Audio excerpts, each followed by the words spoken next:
Hello, hello family and friends. Twizere ko mumeze neza abakunzi ba Muhoza Real Talk.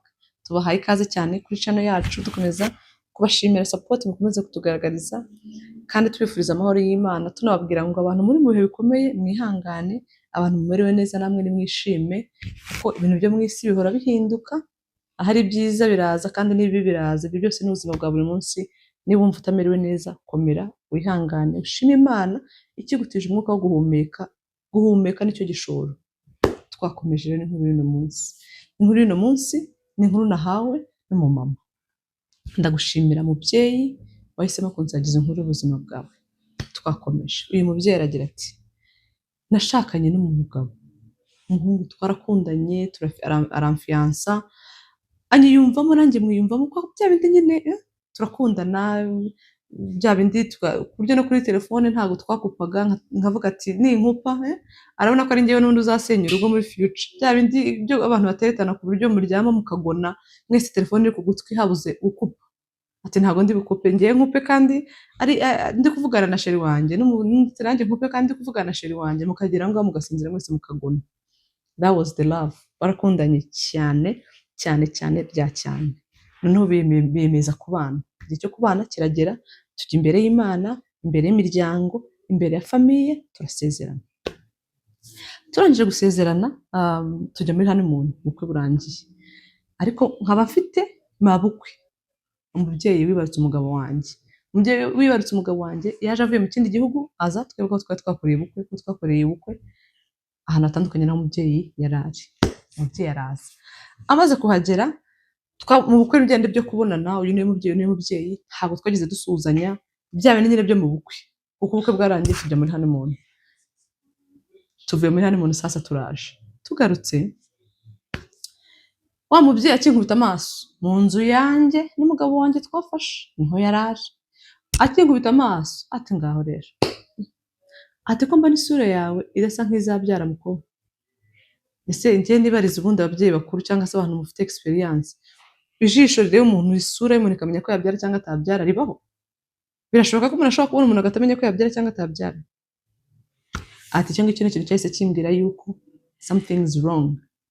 Ati isura yawe ndakwitegereje mbona itazabyara nk'abandi bakobwa. Ati iryo jambo ndaribika mu mutima, asa nk'unteye nk'icyuma. Nabwo se uyu muntu ampoye iki? Uyu muntu mbonye rimwe tubonanye bwa mbere, ubu ahise abona isura yanjye itabyara nk'abandi bakobwa.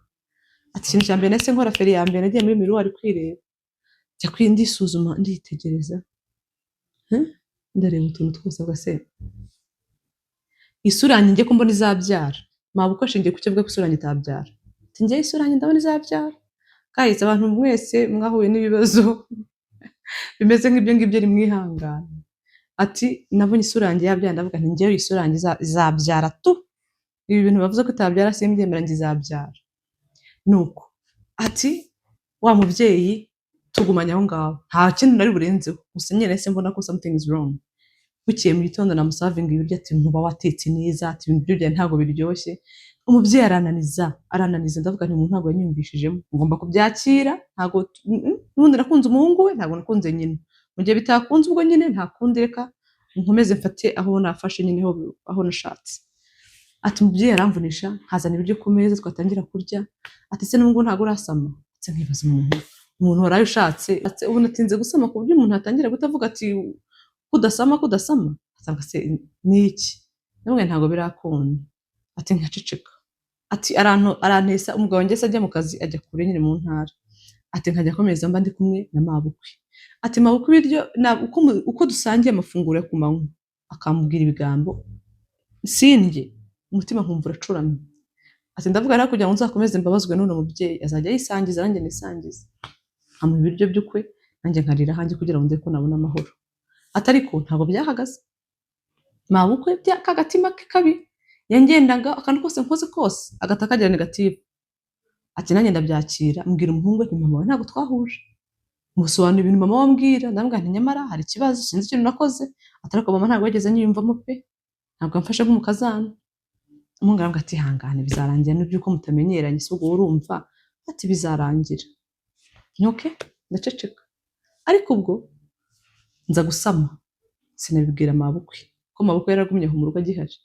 Ndamwihorera, ndangije mbibwira umugabo ndamubwira nti ibi bintu buba biretse indi banze menyere ko ntwite nyine buretse tuzabivuga nyuma. Numvaga ntari na excited ko ajya guhita abibwira mama we bitewe n'ukuntu nabonaga imibanire yanjye na mama we icumbagira. Nuko arangije mama we akimara kugenda inda yanjye yari ifite amezi 3, umugabo atahamagara nyina ati mama, ati urabizi, ati uzi uko twagira umugisha w'umugore wanjye akaba yarasamye, ati ubu ngubu aratwite.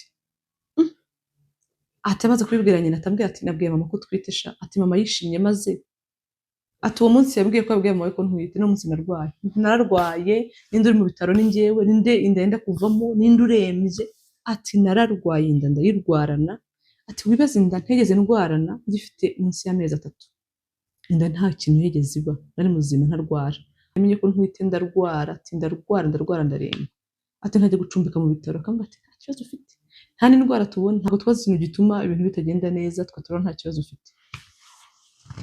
Ubwo rero ngoma muri ayo ngayo umugabo wanjye abantu banze barambwira ati wowe, ati wakoze hadakoreka, ati nyoko bukwe n'umurozi kabica, ati nyoko bukwe n'umurozi ntago yoroshye, ati kugira ngo uriya mubyeyi, ati ntubona ko igihe bamubwira ko twite cyo gihe barembye, ati ni umuntu ku buryo n'abakobwa bose umuhungu we yateretaga, ati bose baramwangaga bakamwangira ko ari umurozi, ati ni umurozi mubi, abantu bose baramuzi. Ati ibyo numva birankanze, njye n'ubwa mbere numva no kandi ngo nabarozi. Ati nose bakaba abarozi mabukwe wanjye niwe babonye ngo ari we umurozi. Reka mabukwe siyo bagiye kwita umurozi, kandi sinjye bigiye kuzaturukamo muvuge mu mabukwe n'umurozi, cyane ko nta proof. Uburozi nta proof namufatanye bw'uburozi, nta burozi namufatanye muvuge mufite proof, nta n'indi proof nimwe igaragaza ko umuntu ari umurozi, nta kintu cyabinyerekaga njye nari mfite. Ndavuga ntabyo nzavuga, ibyo bintu rwose nzabyihambamo, ndaceceka. Ati ntibuka izindi ngero abagore bagiye babwira ba nyina ugasanga bibaye ibibazo. Ndavuga ntabyo nzavuga mana, ntabwo ibintu nzabivuga, nta nubwo nzi ko ari byo cyangwa atari byo. Atari ko nkarwara we, ati nagiye kubyara ntakiruzi, n'umwana wanjye nawe wo kurira, ati umwana yariraga mu gitondo saa 6 na nijoro. Abantu bakambwira ati nibisanzwe, abana baribwa mu nda bararira, ntugire ikibazo, ntabwo ari nta kindi, nyine n'ibintu bisanzwe. Atari kandi akambwira ati nyoko bukwe sha, nyoko bukwe yakubonye muri miruwari ahita abona n'undi kwisura bitabyara. Ati wowe uribaza umuntu ufite ijisho riba umuntu gatari musuzuma ko atabyara, wowe rikubonye gusa mu maso. Ati nyoko bukwe wakubonye kuriya, ati nuri kugukorera gahunda. Nuko ati ndangije ndavuga nta kundi byagenda, numva nyine ngomba kubana nabyo nkabiceceka. Ikintu gitangaje, ati mabukwe avuganaga n'umuhungu we buri saa 6 z'ijoro kugeza saa 7 z'ijoro, buri munsi kuri WhatsApp, umva baravuganye gusa.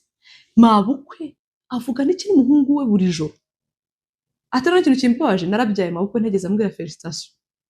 Umwana wanjye mabukwe ati arasa nk'atazi ko nabyaye, nta jambo rya mabukwe nzi kuva nabyara. Ati se nangize nkibaza none mabukwe udashobora no kumbwira congratulation narabyaye, akaba avugana n'umuhungu we buri munsi buri joro, azi ko ndaho, ntamubwire ati yewe mwana wanjye mpa n'umugore tuvugane musuhuze, basi ambwire nuko amerewe n'umwana. Ati bimeze bite? Ubu uyu mugabo ntabona ko ari ikibazo? Ati birambangamira ko ndabiceceka.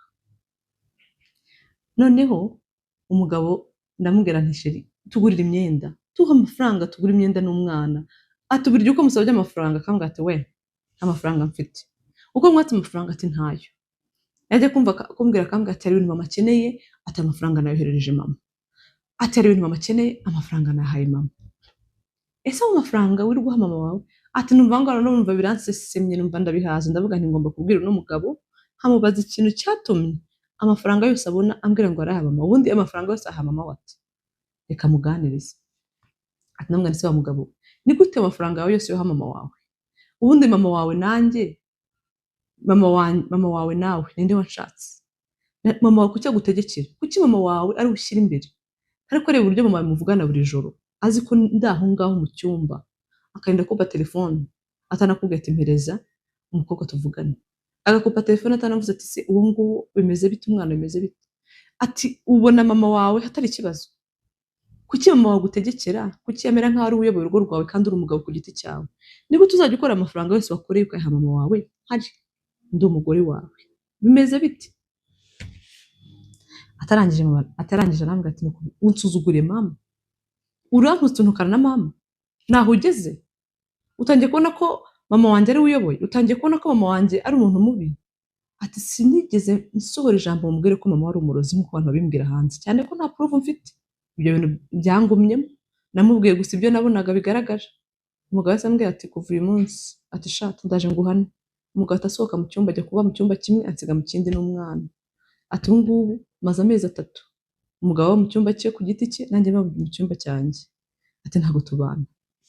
None se uyu mugabo ntigeze mbwira ko nigeze ntukira mama we, umugabo gusa njye nabwiye ibyo nabonaga, none akaba ntaye, akaba yaragiye kwibana, akaba atumva nzabigenze nte?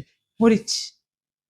Ati ndi mutoya sinshaka gusenya, nibwo nkibyara rimwe, ndi umugeni, ntabwo ushaka kugira ngo ejo n'ejo bundi bavuge ngo wa mukobwa ngo asenye urugo. Urugo navunikiye, uzi kuvuga ngo ushatse ukoze urugo urarwubatse, none ugiye kurwisenyera. Ati ntabwo numva ko nshobora gusenya urugo rwanjye, ntabwo ariyo target mfite, kandi ndi kubona ibyo birashaka kumbaho, ndi kubona ariho imbaraga zirimo zirajya. Umugabo yarantaye, ngerageza kumubwira nti ngwino tuganire, ugaruke mu cyumba tuvugane ikintu cyabaye, ntabwo bishoboka ko wata urugo. Atakambwira ati mbabarije nta mwanya wawe mfite, ati nsuzugurana na mama wanjye, ati n'undi ntabwo wambona nk'umugabo. Ati umugabo nta mwanya ngo tuvugane. Ikindi ntabwo ndi buhamagare maboko niwe nakabwiye umubwire ikibazo mfite, ntabwo namubwira ibyo ngibyo kuko niwe ubitera. Ndenda ndatekereza kubwira iwacu umugabo yarantaye ntabwo tubana, umuntu umaze umwaka umwe yubatse aba mu buriri bwe, avuga se ibintu ndabishinda bingutse, bibwire mama, bibwire bene mama bamenye ibyo bintu ndabivugira. Nkumva ntabwo ari ibintu byavugika. Ati niko kubona cano yanyu, ubona ko mutajya muvuga amazina y'abantu, ko mutajya mushyiraho amashusho y'abantu ngo mutangaze abantu. Ndavuga nti hano hari abantu benshi bashobora kungira inama, nkagira icyo nakora ntaniteza abantu hanze ngo bamenye ibibazo birimo birambaho. Ati ngayo nguko nibyo bibazo mfite, none mungire inama mbigenze nte ko numva ntashaka gusenya urugo rwanjye kweri, nkora iki? Kuba mabukwe ari umurozi byo simbizi, nta na proof mfite, gusa nibyo mbwirwa n'abantu. Ariko kandi icyo ntacyo byari bimbwiye ko mabukwe ni mabukwe. Atari ku kiri kumbabaza ni ukuntu n'umugabo wanjye yagiye kuri side ya mama we nta n'ikintu namubwiye. Ati abantu barimo barambwira ati nyoko bukwe umuhungu yamushyize muri systeme. Atamushyize muri systeme nawe yaragiye, ati niyo mpamvu ubona nta kintu yumva ntacyo akora. Ibyo ukora mabukwe baramushyize muri systeme, ati ibyo ntabyo nzi. Njyewe icyo nzi nuko nzi ko umugabo wanjye ntayagiye, atanyumva, atamvugisha, kandi ntarigeze mubwira n'ijambo rigaragaza ko mama wari umurozi cyangwa undi mentioning. Ati none rero ni iki kibazo mfite, mungire inama, nkora iki kugira ngo urugo rwanjye rukomeze rubeho?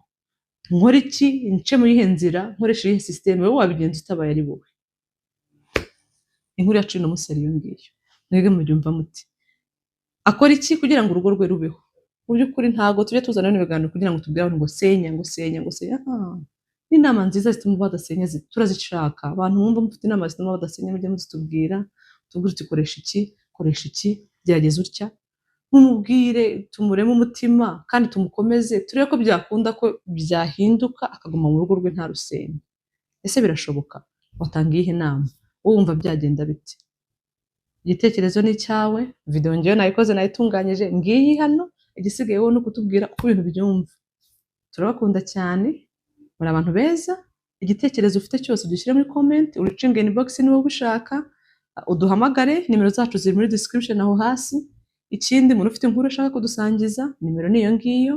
Umuntu wumva afite igitekerezo cyubaka cyangwa se ikintu yatugiramo inama cyangwa se inyunganizi iyo ari yo yose, you are more than welcome kudusangiza uko byumva nuko wumva twabigenza kugira ngo ibiganiro byacu bibagereho igihe kandi bifashe imitima ya benshi. Turabakunda cyane, muri abantu beza, muri abantu b'ingirakamaro. Ntago na rimwe dushobora kugera tutababwiye ngo niba bikunyuze ukaba ukunze ibyo dukora, subscribe, like, share or comment. Ikintu cyose wakora kugira ngo dukomeze dutere imbere, twubake imiryango, dufashe abantu tutabaye involvinze kuri kamera, gikore, hanyuma dukomeze twese hejuru cyane. Mugire umunsi mwiza, turabakunda. Bye.